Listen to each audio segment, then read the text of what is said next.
So I used to ponder and think about, like, I have this great idea. I think everybody is going to pursue this particular idea. Or, how come the rest of the world is not sort of seeing this and they don't understand this? And the truth of the matter is that everybody is different. And one of the biggest sort of fallacies, and there's this actual psychological sort of bias, and I forget what it's called. Um, but one of the biggest fallacies that we think is that we think everybody is like us. So you project and you think, okay, in my mind, this is the way that the world actually is. And everybody else has the same mind and the same perspective as you. So, of course, it is obvious that, um, that this should happen. Or, of course, this is an easy idea. Of course, that they can actually do this thing. And, when it comes down to it, the more that I've looked at it and thought about it, most people don't think like you. Most people don't even come close to thinking like you, particularly if you just keep working at something and you create your sort of thing. Nobody else gets that, right? Like nobody else is understanding that. And even when the fact that I'm talking about this and I'm sort of letting you know how I think about things, you still don't know me. There is very little that you actually know about who I am. And so you need to take a step back and say, wait a minute, there's a lot of opportunities. The world is actually pretty unlimited because nobody thinks like you. You're all different. You're all a bunch of snowflakes. You understand the world completely different than somebody else. You have different experiences. You're going to see the world differently and come up with some sort of unique solution that nobody else could. And I think once you realize that, you begin to realize, like, holy cow, how does anybody even converge on anything and come up with a single coherent story behind something? The fact is that it's hard to actually get there and have a coherent story behind something. It actually takes a lot of work.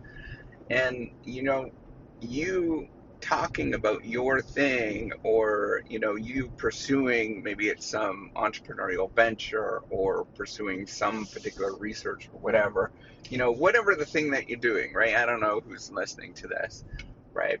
Um, that's your unique thing, and you're going to have your unique style. And you might be the 10,000th grass cutting, or let's say ice cream store, coffee shop in town, right? You might be the 10,000th coffee shop in a city, and you created this thing, but it's your coffee shop. It's different than what everybody else is doing. It's got its own unique feel, and it looks completely differently. It feels completely differently. Even if you're in a franchise. So in Canada, they have Tim Hortons, and Tim Hortons is everywhere. The coffee shop is everywhere. There's more Tim Hortons than McDonald's. It is everywhere, and it's super profitable, and it does really well. You could have a million of those Tim Hortons that are there. And yet, when you create that franchise and you do your thing, it's your Tim Hortons, and you have your own spiel on it and how you actually address people and how you keep it clean, or your friendliness and all of that kind of stuff. You might have all the same stuff, but everybody will recognize your particular Tim Hortons for, maybe it's super friendly or super clean or whatever, right? Like you got to take a step back and think, like, the world is different. It's always different. And you might think that somebody else is doing this thing, but the reality is they have their own spiel on it. They think about things differently than you. And yes, they probably did copy your idea. And yes, they're pursuing the same thing that you did. But even when they copy your idea, they're going to come up with a different take. Imitation is hard to do. Exact imitation is almost impossible to do. They're going to have their own take. They're going to look at things completely differently. So you have to take a step back and realize, wait a minute, I have unlimited opportunities to say my thing and do my thing. And I don't have to worry about the rest of the world.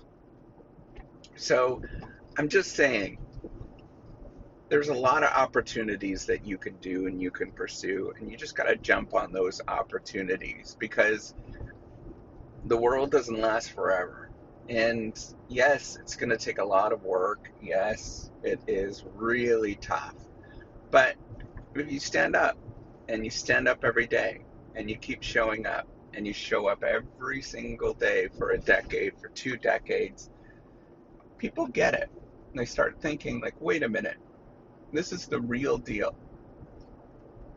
This person actually is doing the thing that everybody else wants to be like, but I can't.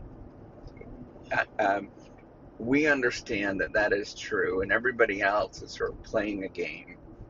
Now, once you get that in your mind and you start seeing that, it's not, there's something different about showing up and getting up and doing it and being the one person that does that day in and day out, even when you're not successful, even when you're doing well. You know, you just keep going and you take those steps forward. There's something about it that generates just a heck of a lot of opportunity, a heck of a lot of just good things in your life that you can't you can't put a finger on. I can't measure that. That's a qualitative thing, but it matters. And it creates opportunities that are unique and different that are for you.